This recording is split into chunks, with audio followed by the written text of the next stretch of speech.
Assalamu alaikum class. Today we are going to start a new chapter number 6, cost volume profit relationship. इस chapter में हमने 3 चीज़ें देखनी है, हमारी कॉस्ट क्या है और इसका क्या इफ़ेक्ट पड़ता है हमारे प्रॉफिट पे, वॉल्यूम क्या है और इसका क्या इफ़ेक्ट पड़ता है हमारे प्रॉफिट पे। तो ये जो हम होता है ना हमारा CVP, C cost, V volume, P profit, CVP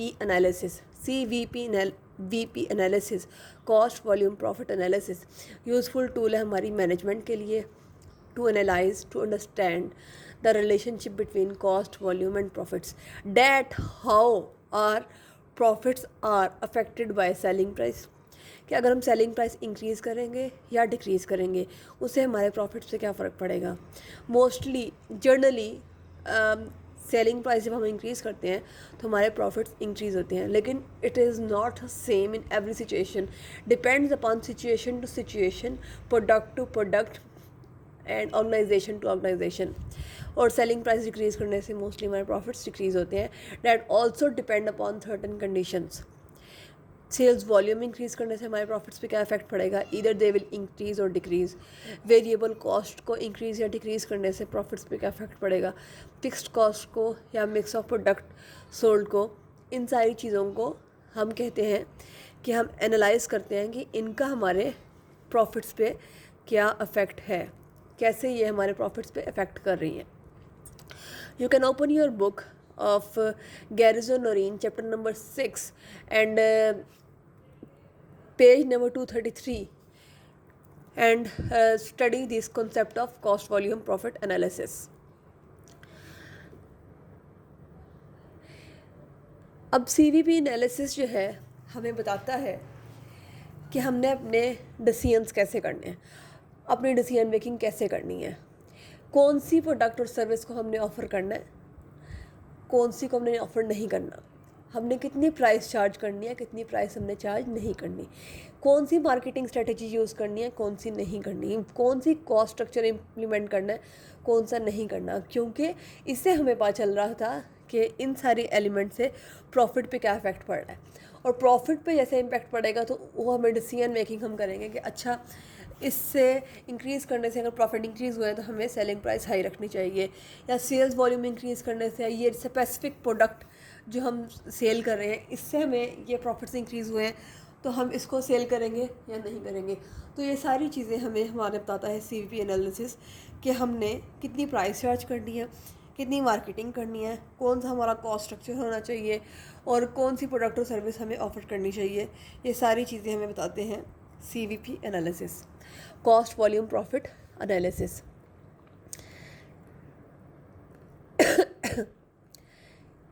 जब हम इसकी CVP एनालिसिस की बेसिक्स देखते हैं तो इसके अंदर हम सबसे पहले एक चीज़ चेक करते हैं, हम एक चीज़ देखते हैं जो आप लोगों को एक डिफरेंस फील होगा कि अगर आपको याद हो तो हम नॉर्मली एक इनकम स्टेटमेंट ऐसे बनाते हैं, सेल्स में से हम cost of goods sold minus करते हैं, हमारे पास ग्रॉस प्रॉफिट आता है, जिसमें से हम सेलिंग एक्सपेंस और एडमिनिस्ट्रेटिव एक्सपेंस माइनस करते हैं तो हमारे पास आती है नेट इनकम। नॉर्मली ये सबसे सिंपल इनकम स्टेटमेंट है जो कि आप लोग बनाते हैं। अब यहाँ पे हमारी इनकम स्टेटमेंट डिफरेंट है जब हम कर रहे हैं अपना कॉस्ट वॉल्यूम प्रॉफिट एनालिसिस। यहाँ पे हम लेते हैं सेल्स और सेल्स में से हम माइनस करते हैं सबसे पहले अपने वेरिएबल एक्सपेंसेस। तो हमारे पास आ जाता है कंट्रीब्यूशन मार्जिन। कंट्रीब्यूशन मार्जिन में से हम फिक्स्ड एक्सपेंसेस को माइनस करते हैं तो हमारे पास आती है नेट इनकम। बेसिकली इस चैप्टर में ये चीज़ आपकी डिफरेंट है और इसी चीज़ को हमने अंडरस्टैंड करना है कि हम ये कर क्या रहे हैं। अब ये जो इनकम स्टेटमेंट है ना इसे हम बोलते हैं contribution margin income statement. Contribution margin income statement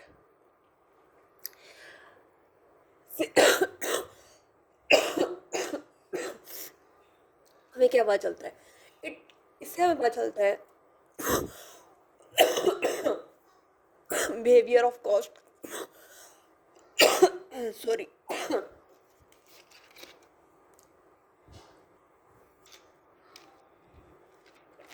इससे हमें बिहेवियर ऑफ कॉस्ट पता चलता है।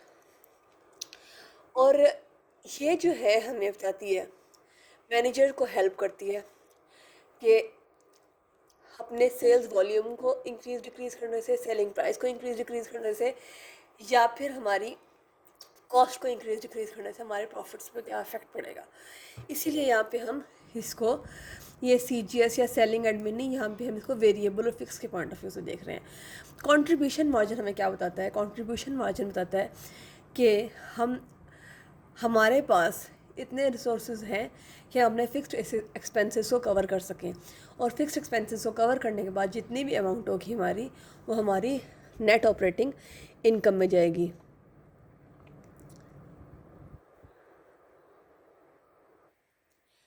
इसके आगे हम इसकी करते हैं एग्जाम्पल।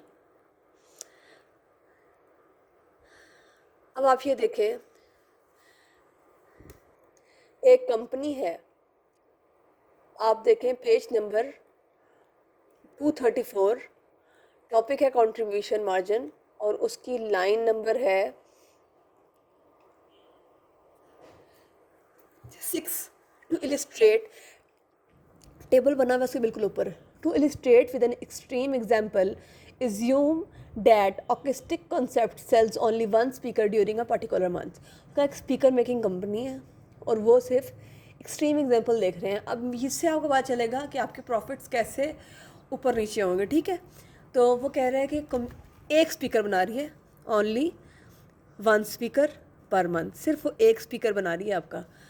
अच्छा, यहाँ पे जब हम इनकम स्टेटमेंट बनाते हैं ना कंट्रीब्यूशन मार्जिन, तो हम पर यूनिट भी लिखते हैं ताकि हमारे मैनेजर्स को डिसीजन मेकिंग फर्दर इजी हो जाए कि पर यूनिट प्रोडक्शन इंक्रीज़ करने से, per unit selling price increase करने से, या per unit variable expense increase या डिक्रीज़ करने से हमारे प्रॉफिट्स पे क्या इफेक्ट पड़ रहा है। अब उसने यहाँ पे सिर्फ एक स्पीकर बनाया और उसने कहा कि इसकी इनकम स्टेटमेंट थी contribution margin income statement, sales में उसने सिर्फ 1 स्पीकर सेल किया, ठीक है। अब यहाँ पे उसने 1 स्पीकर था 250 का, ये देखें यहाँ मैं लिख रही हूँ, if it is visible to you per unit, और यहाँ मैं लिख रही हूँ टोटल। एक स्पीकर था 250 का, तो 250 इंटू 1, 250 की होगी सेल्स।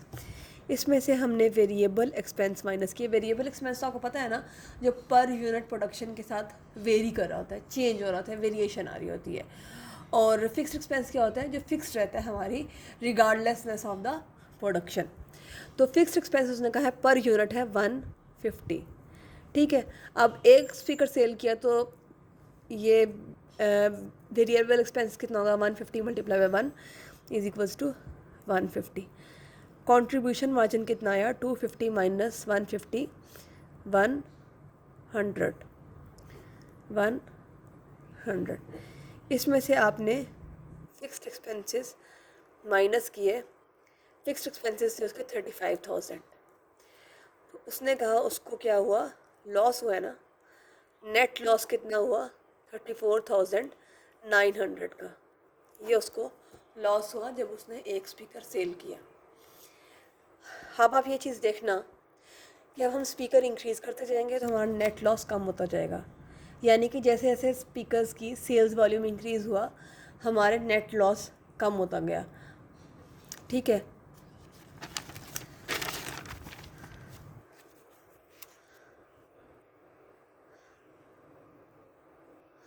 ये देखें, सेल्स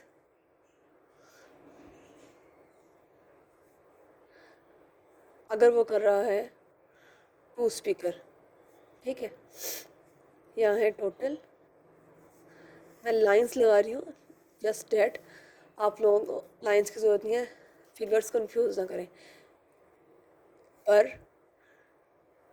यूनिट, ठीक है। दो स्पीकर सेल कर रहा है, एक स्पीकर कितने का था, बेचा उसने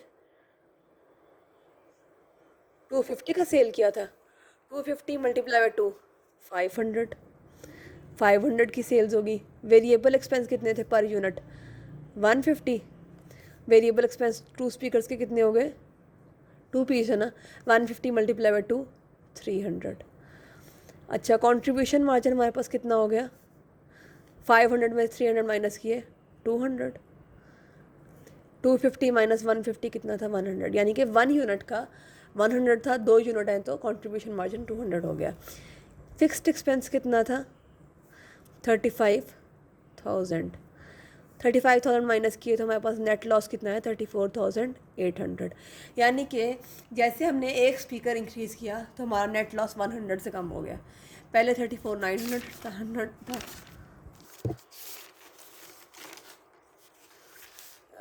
एक मिनट, ये देखें 34,900 था, अब हमारा कितना है 34,800।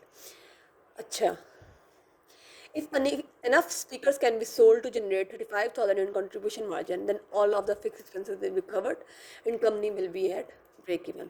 उस तरह के अगर हम काफ़ी अच्छे क्वांटिटी में अगर सेल कर लेते हैं हमने स्पीकर्स और सारे हम फिक्स एक्सपेंसेस कवर कर लेते हैं तो हम ब्रेक इवन पे आ जाएंगे।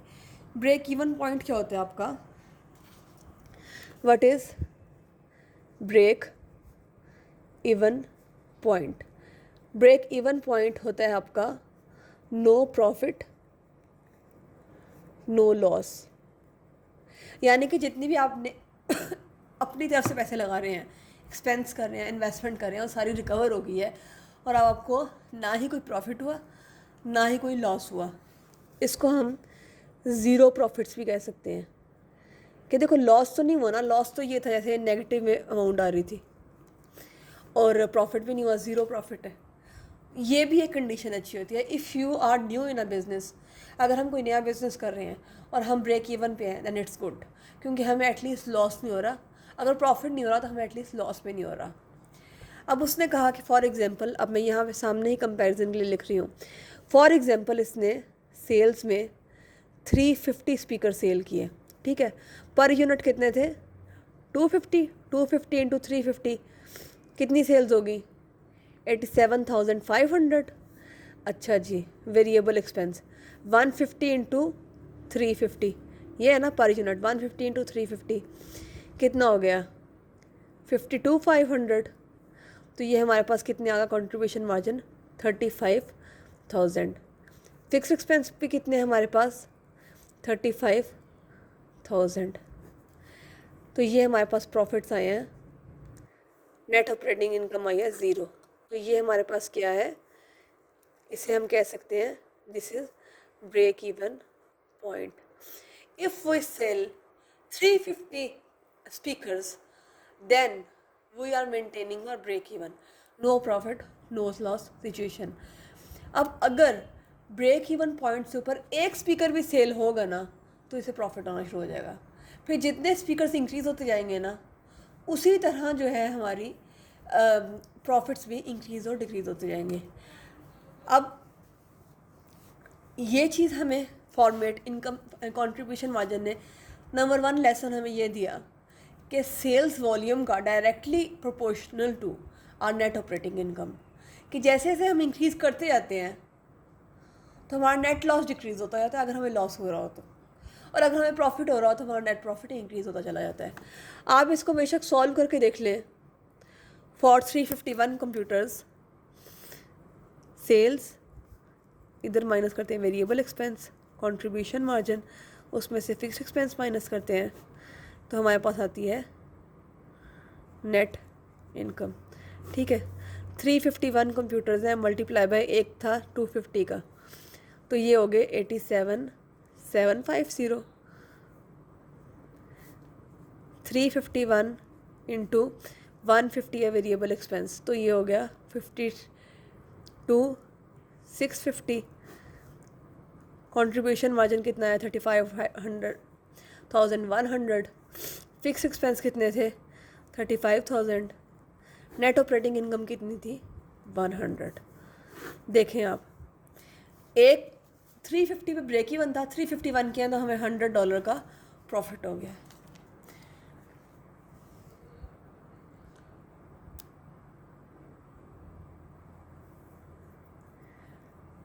अब इससे हमें अगर हम देखें तो एक चीज़ हम लर्न करते हैं कि अगर हम कॉमन सेंस की बात करें, जस्ट मैथमेटिकल बात करें, तो ये देखें 100 था कंट्रीब्यूशन मार्जिन, ठीक है, 350 था हमारा ब्रेक इवन, 350 के ऊपर 1 हमने इंक्रीज़ किया ना, 1 स्पीकर इंक्रीज़ किया ना 350 से ऊपर, तो 100 इंटू 100 इसका जो है मतलब इनकम इंक्रीज़ हुई है, चाहे आप इसको सॉल्व करके देख लें। तो इसी तरह जितने भी हम स्पीकर इंक्रीज़ कर रहे हैं, फॉर एग्ज़ाम्पल हम कह रहे हैं कि हम इसके ऊपर 25 स्पीकर इंक्रीज़ कर रहे हैं, increase number of speaker to be sold 25 है, तो हमने एक एस्टीमेट लगाना है हमारी नेट प्रॉफिट ऑपरेटिंग इनकम पे क्या फ़र्क पड़ेगा। तो हमें इसे पूरा का पूरा इनकम स्टेटमेंट बनाने की ज़रूरत नहीं है, सिर्फ हम इसकी कंट्रीब्यूशन मार्जिन पर यूनिट या पर स्पीकर से मल्टीप्लाई कर देना, तो हमें आइडिया हो जाता है कि हमारी increase in net operating income क्या है। तो हमारी 25 इंटू 100, 2500 हमारी नेट ऑपरेटिंग इनकम इंक्रीज़ होगी। आप इसको बेशक इंक्रीज़ करके देख लें, सेल्स वॉल्यूम कंपेयर करके देख लें। अगर आप लोग देखें, या आप लोग अपनी बुक में देखें, ये मैंने बुक ओपन की हुई है, इसके अंदर कंपैरिजन दिया हुआ है।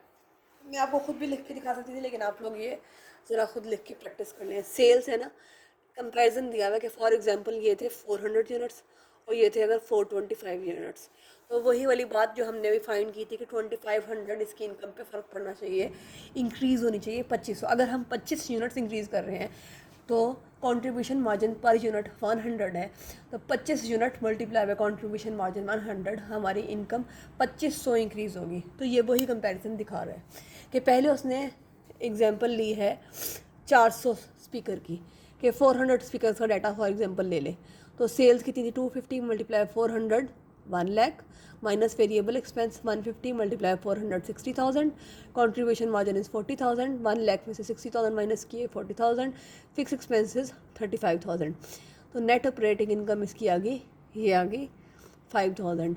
और अगर 25 स्पीकर इसने इंक्रीज़ किए 425 स्पीकर इंक्रीज़ किए, तो 425 मल्टीप्लाई 250 106250 सेल्स हैं, और 425 मल्टीप्लाई 150 63750 इसकी वेरिएबल एक्सपेंस है।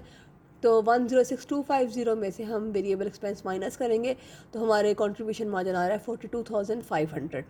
फिक्स्ड एक्सपेंस कितने थे, सेम रहते हैं 35,000, और नेट अब 42,500 में से 35,000 माइनस किया तो नेट ऑपरेटिंग इनकम कितनी आई 7,500।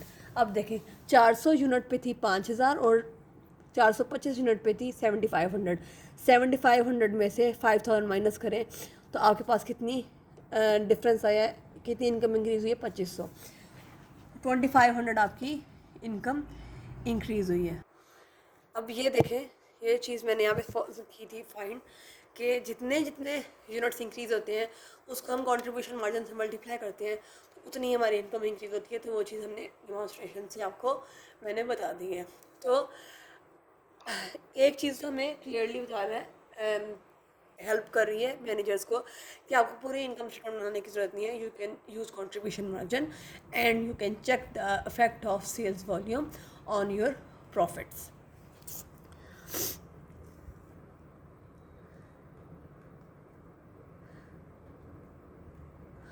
उसके बाद वो कह रहा है CVP analysis in the graph form. CVP analysis in the graph form ऐसे होता है कि आप एक्स एक्सिस लेते हैं, वाई एक्सिस लेते हैं, वैसे आप इसको यहाँ पे आपकी वॉल्यूम है स्पीकर का, और यहाँ पे इस साइड पे आपकी वाई एक्सिस पे सेल्स है। ये एक लाइन हम ड्रॉ करते हैं पहले फिक्स्ड एक्सपेंस की, जितने भी होंगे हम यहाँ पे लिख लेंगे फिक्स्ड एक्सपेंस, ठीक है। स्टेप 2 है हमारे टोटल रेवेन्यू, ये है टोटल एक्सपेंस जितने भी हो रहे हैं, और स्टेप 3 है हमारा ये टोटल रेवेन्यू। तो ये वाला जो एरिया होता है हमारा, ये होता है break even, no profit no loss. ये वाला हमारा एरिया होता है प्रॉफिट एरिया, और ये वाला एरिया होता है हमारा लॉस एरिया। ठीक है, ये इसको आप कभी न्यूमेरिकल्स में वो न्यूमेरिक फिगर्स काउंट करने की ज़रूरत नहीं है, एग्ज़ाम पॉइंट ऑफ व्यू से इतना इंपॉर्टेंट नहीं है, इसलिए मैंने इस के ऊपर टाइम नहीं लगाया। अभी हमारे हमने मेन टॉपिक की तरफ, तो उसके अंदर हमारे पास है contribution margin ratio. Contribution next है contribution margin ratio. What is contribution margin ratio? ये हमें बताता है कि हमारे कंट्रीब्यूशन मार्जिन का सेल्स के साथ क्या इम्पेक्ट है।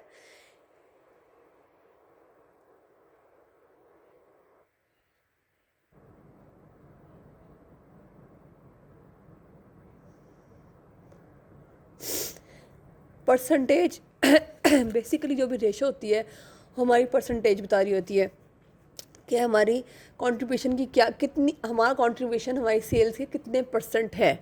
ठीक है, तो CM रेशो का फार्मूला है, कंट्रीब्यूशन मार्जिन रेशो का फार्मूला है contribution margin divided by sales. For example, अगर आपका कंट्रीब्यूशन मार्जिन था 40,000 और सेल्स थी आपकी 1 लाख, तो आपका कंट्रीब्यूशन मार्जिन रेशो होगा 40%। इसको आप यूनिट में भी, पर यूनिट भी फाइंड कर सकते हैं, पर यूनिट भी हम इसको फाइंड कर सकते हैं CM रेशो को। Per unit selling contribution margin कितना था, अभी हमने फाइंड किया था 100 था, और पर यूनिट सेलिंग प्राइस कितनी थी 250 थी, तो तब भी ये आता है हमारा 40%। और अगर आप अपनी इनकम स्टेटमेंट ओपन करें और उसके अंदर परसेंटेजेस फाइंड करें, तब भी ये 40% ही आते हैं। किसी भी कोई भी वैल्यू आप ले लें इस डाटा की, जो डाटा स्पीकर्स वाला गिवन है, तो उसकी ये 40% ही आएगी।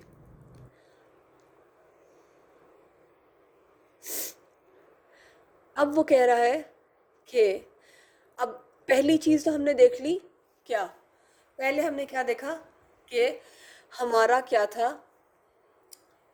Selling price sorry volume, sales volume हमारे प्रॉफिट्स पे कैसे इम्पेक्ट कर रहा था। तो अब हमारी दूसरी चीज़ क्या है कि अगर हम अपनी फिक्स्ड कॉस्ट को चेंज कर दें, फिक्स्ड एक्सपेंस हमारा अगर इंक्रीज़ और डिक्रीज़ हो, तो उससे हमारे क्या इम्पेक्ट पड़ता है नेट ऑपरेटिंग इनकम पे। ठीक है, यानी कि सेल्स वॉल्यूम, अगर हम सेल्स वॉल्यूम इंक्रीज़ कर दें और उससे हमारे अल्टीमेटली फिक्स एक्सपेंसेस भी इंक्रीज़ हो जाए, तो उससे हमारे नेट ऑपरेटिंग इनकम पे क्या इम्पेक्ट पड़ेगा। तो आप ये देखें कि ये एक मैं फॉर्मेट बना रही हूँ, sales minus variable expense, contribution margin minus fixed expense, तो नेट इनकम। टेबल मैं इसलिए बना रही हूँ, इधर होंगी करंट सेल्स, एक करंट सेल कितनी थी, और इधर होंगी सेल्स विद एडिशनल सेल्स। कि अब उसने क्या किया, आपने एडवर्टाइजमेंट की, बहुत अच्छी एडवर्टाइजमेंट की जिससे उसकी सेल्स इंक्रीज़ होगी, सेल्स इंक्रीज़ हुई तो फिक्स एक्सपेंस भी इंक्रीज़ हुआ है, और उससे हमारी इनकम पे क्या इफेक्ट पड़ा। करंट सेल्स कितनी थी हमारी 1 लाख की, 60,000 हमारे थे वेरिएबल, और कंट्रीब्यूशन मार्जिन था 40,000, 35,000 थे फिक्स्ड एक्सपेंस, और 5,000 थे इसके इनकम। अब एडवर्टाइजमेंट की बहुत स्ट्रॉन्ग, ये हो गए 1,30,000 इसकी सेल्स होगी। वेरिएबल एक्सपेंस हुए हमारे 78,000, क्योंकि हमारी सेल्स का वॉल्यूम इंक्रीज़ हुआ ना, पर यूनिट्स इंक्रीज़ हो गए, स्पीकर के यूनिट्स इंक्रीज़ हो गए, तो यूनिट्स को जब हम मल्टीप्लाई करते हैं अपने पर यूनिट कॉस्ट से, तो वेरिएबल एक्सपेंस भी चेंज हुए, 78,000 हो गए। तो ये आ गई हमारे पास 52,000 इसकी कंट्रीब्यूशन मार्जिन रेशियो। और यहाँ पे हमारे 45,000 फिक्स एक्सपेंस हुए थे, क्योंकि यहाँ पे हमारे सेल्स वॉल्यूम इंक्रीज़ हो रहा है, साथ साथ हमारा एडवर्टाइजमेंट, क्योंकि हमने एडवर्टाइजमेंट की थी, एडवर्टाइजमेंट बजट इंक्रीज़ किया था, और उसने कहा था कि हमने एडवर्टाइजमेंट की और उससे हमारा जो है सेल्स इंक्रीज़ हुई। तो एडवर्टाइजमेंट एक्सपेंस यहाँ पे पड़ा है हमें 10,000 का।